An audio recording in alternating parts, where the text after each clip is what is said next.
Video کے نیچے subscribe کے بٹن پہ کلک کریں، بیل کے آئیکن پہ کلک کیجئے تاکہ ہر نئی ویڈیو کی نوٹیفیکیشن آپ کو مل جائے۔ تو اس لیے ناظرین، یہ رمضان کا مہینہ اور جو آیت کریمہ میں نے تلاوت کی ہے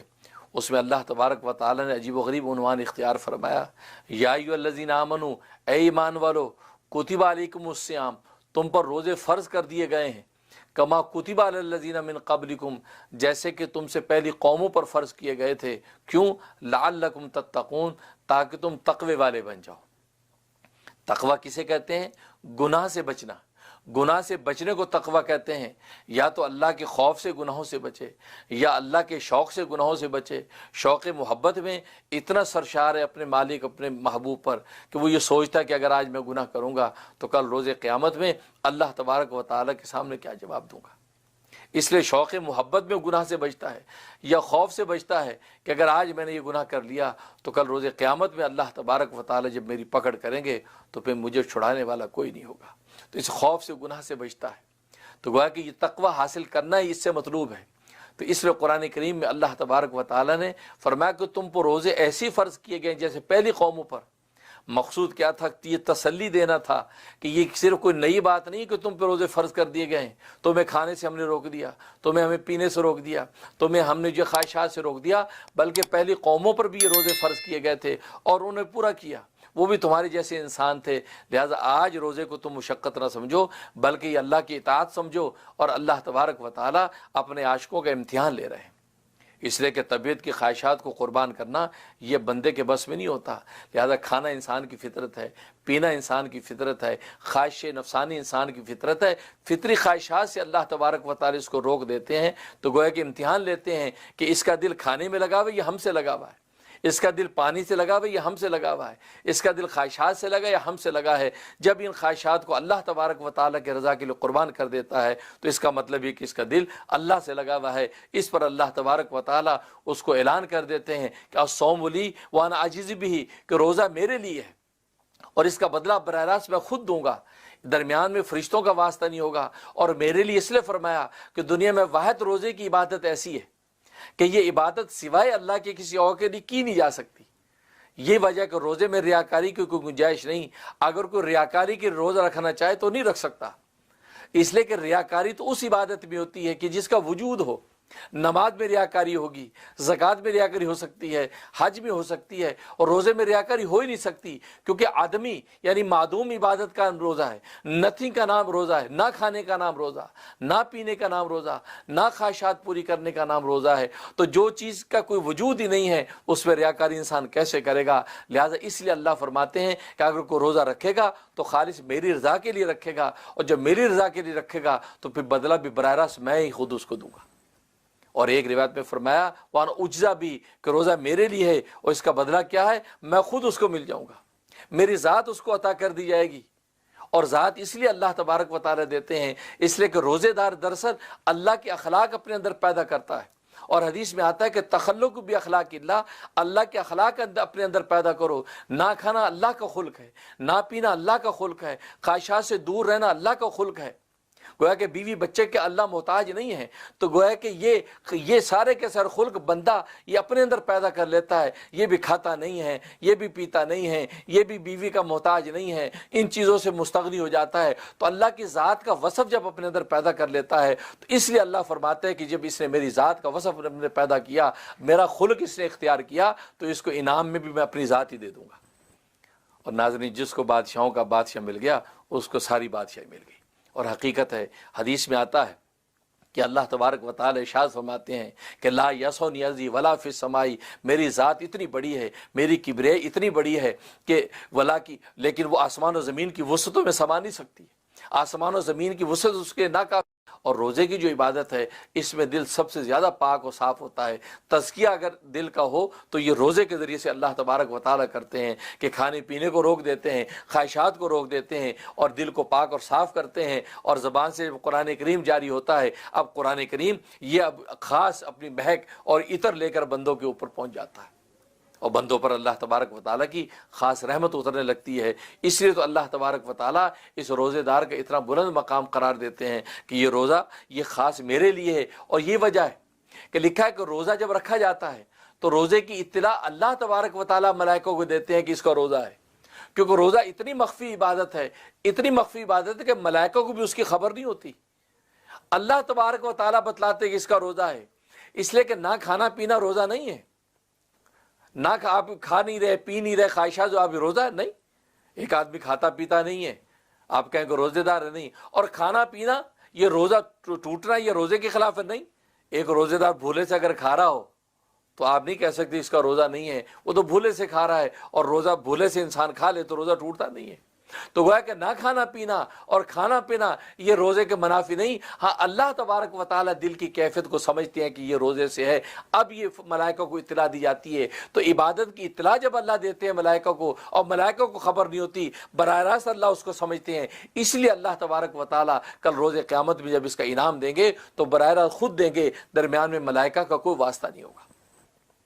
اس لیے ناظرین حقیقت یہ ہے کہ روزہ عظیم الشان عبادت ہے اور دل کو پاک کرتا ہے، اور جیسے میں نے بتایا کہ اولیاء کاملین نے جب یہ محنتیں کر لیں تو اللہ تبارک و تعالیٰ ان کو اپنا محبوب بنا لیا، اور روزے دار کی مشک سے زیادہ محبوب، اس میں اس بات کی طرف اشارہ ہے کہ روزے دار بھی اللہ تبارک و تعالیٰ کا محبوب بن جاتا ہے۔ اللہ سے دعا ہے کہ اللہ تبارک و تعالیٰ اپنی محبوبیت کا رشتہ ہمیں عطا فرمائے اور ہمیں اس پر عمل کرنے کی توفیق عطا فرمائے۔ رمضان میں مومن کے لیے یہی کمال ہوتا ہے کہ مومن اپنی عادت کو عبادت بنا دیتا ہے، حالانکہ کھاتا بھی ہے، پیتا بھی ہے، بھوکا بھی رہتا ہے، پیاسا بھی رہتا ہے، لیکن یہ سب کا سب یہ روزے دار بطور عادت کے نہیں کرتا، بطور عبادت کے کرتا ہے کہ ان صلاتی و نسکی و محیایا و مماتی للہ رب العالمین، اے اللہ سب تیرے لیے ہے، میرے روزے کی حالت میں ایک ایک حرکت و سکون، میری ایک ایک تسبیح، میری ایک ایک تلاوت، میری ایک ایک جو سجدہ، ایک ایک تشہد، یا اللہ تیرے نام ہے، میں تیرے نام یہ پورا رمضان گزار رہا ہوں، تو اللہ تبارک و تعالیٰ پورے رمضان میں اس کو عبادت والوں میں لکھ رہے ہیں۔ تو یہی دین اسلام کا کمال کہ رمضان کی عبادت میں بھوکا رہنے کو عبادت بنا دیا۔ حالانکہ عام حالات میں بھوکا انسان بھوک ہڑتال بھی تو کرتا ہے، بھوک ہڑتال کے لیے بھوکا بیٹھا ہے، اس پر کوئی اجر و ثواب نہیں، وہ عبادت نہیں ہے، وہ انسان اپنے ذاتی مفادات کے لیے، اپنے سیاسی مقاصد کے لیے، اپنے معاشرتی جو گویا کہ مقاصد کے لیے وہ ساری چیزیں پوری کرتا ہے۔ اس لیے اللہ تبارک و تعالیٰ اس پر اجر و ثواب عطا نہیں کرتے، بلکہ اگر خدا نہ خواستہ بھوکا مر گیا تو اللہ تبارک و تعالیٰ کے نزدیک وہ گناہگار مرے گا۔ یہاں تک لکھا ہے اگر ایک شخص کی جنگل کے اندر بھٹک گیا اور وہاں کھانے کے لیے کچھ نہیں ہے، مردار مرا پڑا ہے، گدھا مرا پڑا ہے، ایون خنزیر مرا پڑا ہے، اب اگر اس سے 2-4 بوٹیاں نہ کھائیں تو یہ مر جائے گا۔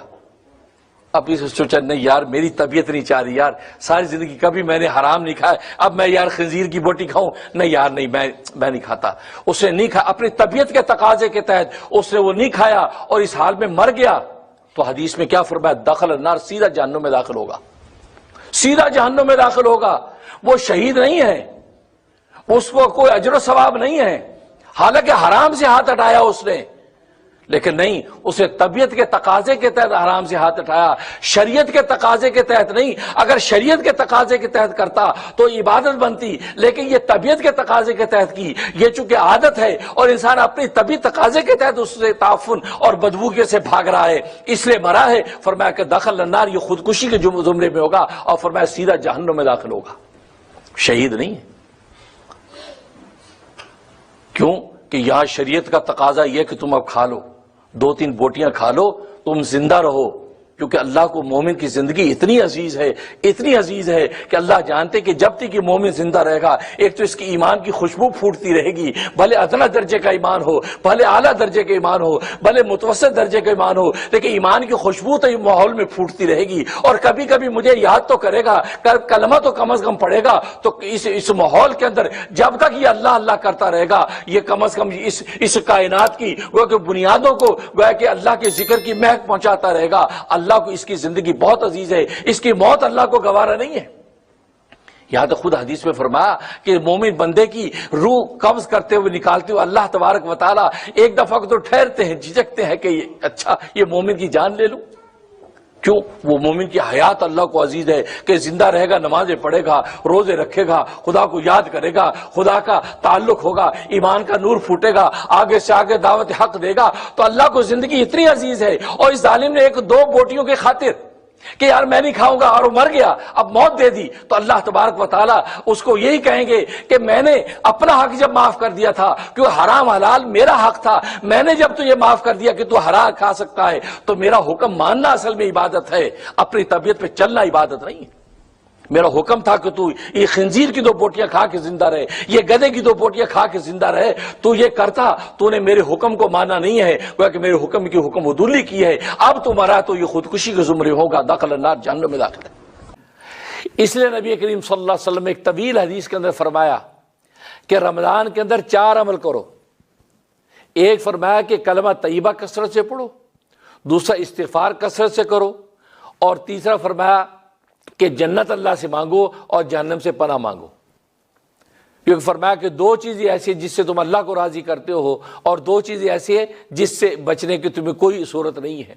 2 چیز جس سے تم اللہ کو راضی کرتے ہو، فرمایا کہ ایک کلمہ طیبہ اور دوسرا استغفار، اور 2 چیزیں جس سے بچنے کی کوئی چارہ نہیں ہے، وہ جنت مانگنا ہے اور جہنم سے پناہ۔ اس لیے میں کہا کرتا ہوں کہ یہ دعا یوں کر لیا کرو، اس پہ عمل ہو جاتا ہے۔ لا الہ الا اللہ استغفر اللہ واسألک الجنۃ واعوذ بک من النار۔ بس اتنے یہ وہ اعمال ہیں جو نبی نے بتایا کہ رمضان میں کیا کرو۔ ہم آج بڑے بڑے اعمال کرتے ہیں، بہت کچھ کرتے ہیں، لیکن نبی نے خود بھی ہمیں ریکمینڈ کیا کہ رمضان میں یہ 4 عمل کرو۔ اس لیے میں کہا کر تو ایک تسبیح اس کی نکال لیا کرو، 100 دفعہ کر، 1000 دفعہ پڑھ، جتنی توفیق ہو، نبی کے بتایا اعمال ہے، اس میں کیا حکمت اور راز ہوگا نبی جانتا ہے۔ اور اگر جمع کا صیغہ استعمال کرنا ہے، پوری فیملی خاندان کو بیچ میں لینا ہے، اپنے پیاروں کو لینا ہے، تو پھر یوں کہو لا الہ الا اللہ نستغفر اللہ، نون کے ساتھ، نستغفر اللہ ونسألک الجنۃ ونعوذ بک من النار۔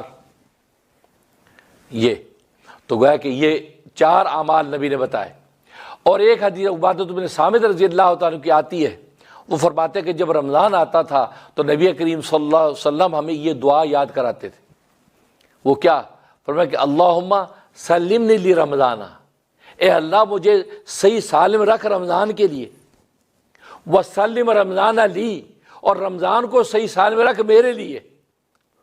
وسلموا لی متقبلا یا اللہ، اور اس کو یعنی رمضان کو سالم رکھ میرے لیے اس حال میں کہ یہ رمضان تو نے ہمارے لیے طرف سے قبول کر لیا ہے۔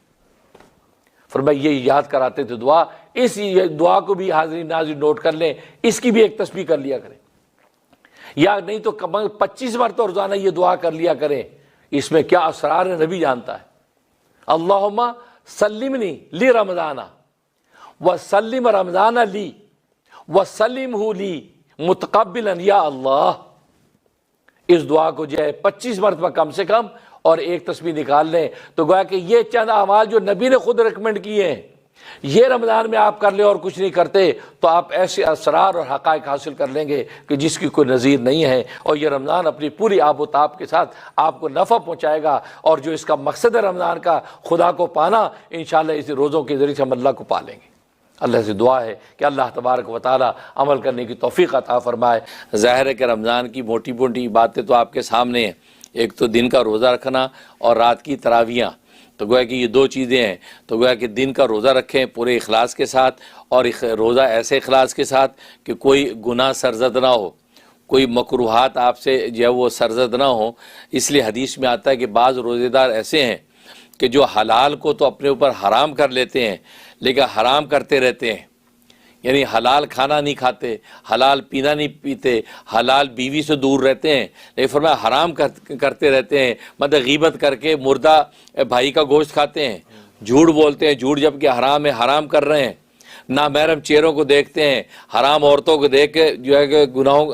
آنکھوں کے گناہ مبتلا ہوتے ہیں۔ تو پھر ایسے روزے داروں کا روزہ اللہ تبارک و تعالیٰ ان کے منہ پہ مار دیتے ہیں۔ ان کی مثال ایسی ہے جو صبح سے شام تک جو ہے وہ ایک گدھا جو ہے منہ بند کر کے پھرتا رہے، کچھ کھائے پیے نہ، اس کے روزے کی اللہ کے کوئی قیمت نہیں ہے۔